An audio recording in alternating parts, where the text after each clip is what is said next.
Et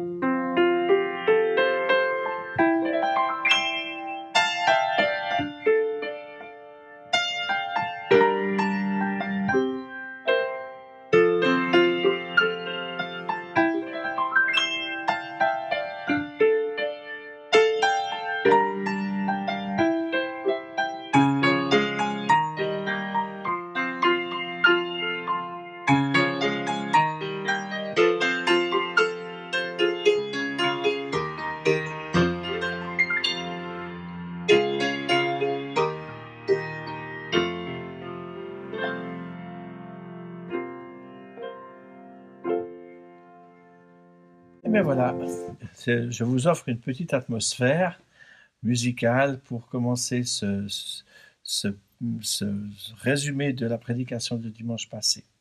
Alors c'était une atmosphère. En parlant d'atmosphère, combien c'est nécessaire pour chacun d'entre nous de pouvoir parfois changer d'air, changer d'atmosphère, changer d'ambiance.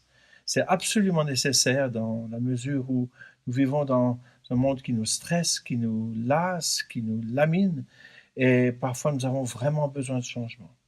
Seulement voilà, certains ne cherchent pas toujours d'une façon acceptable de changer d'air, d'atmosphère, ils se réfugient dans des environnements souvent discutables. Et le monde moderne nous offre pléthore de ces atmosphères discutables dont nous ferions bien de nous méfier. Jésus, lui, nous a promu une atmosphère merveilleuse, celle de sa présence renouvelée tous les jours.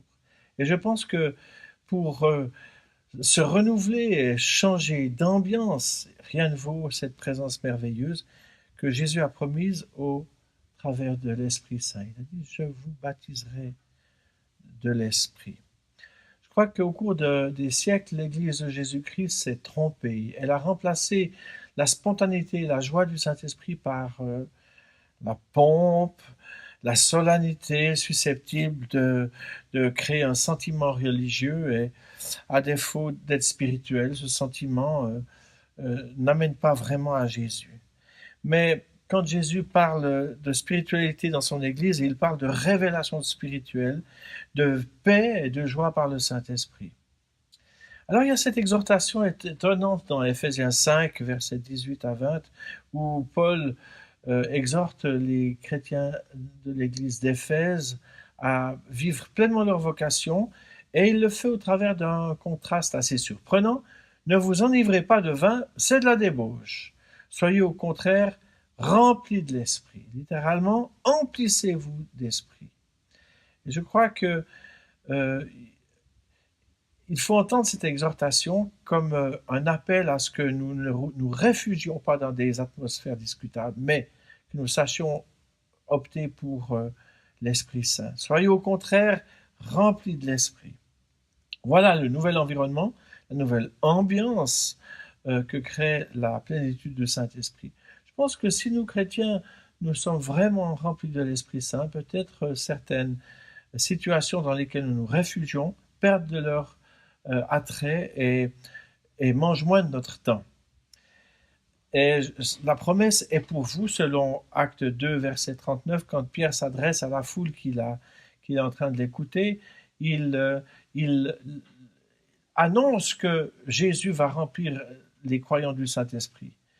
Et je crois qu'il nous faut comprendre l'importance de ce baptême, de cette plénitude de l'Esprit Saint, et peut-être résister à certaines atmosphères et ambiances qui sont tellement pratiques, mais qui ne nous approchent pas de Dieu et qui nous détachent plutôt de lui. Alors, si l'Église veut avoir un avenir dans les temps dans lesquels nous sommes, il faut qu'elle soit une Église de l'Esprit Saint, qu'elle appelle sur elle le Saint-Esprit, qu'elle réalise parfois son manque et ses besoins, et qu'elle s'attende à ce que l'Esprit Saint la visite. Et je pense que bien des combats contre soi-même, contre le péché, contre des tendances, bien des disputes entre personnes, bien des disputes spirituelles que nous menons à perdre le souffle, seraient bien simplifiées et réglées si l'Esprit Saint habite en nous.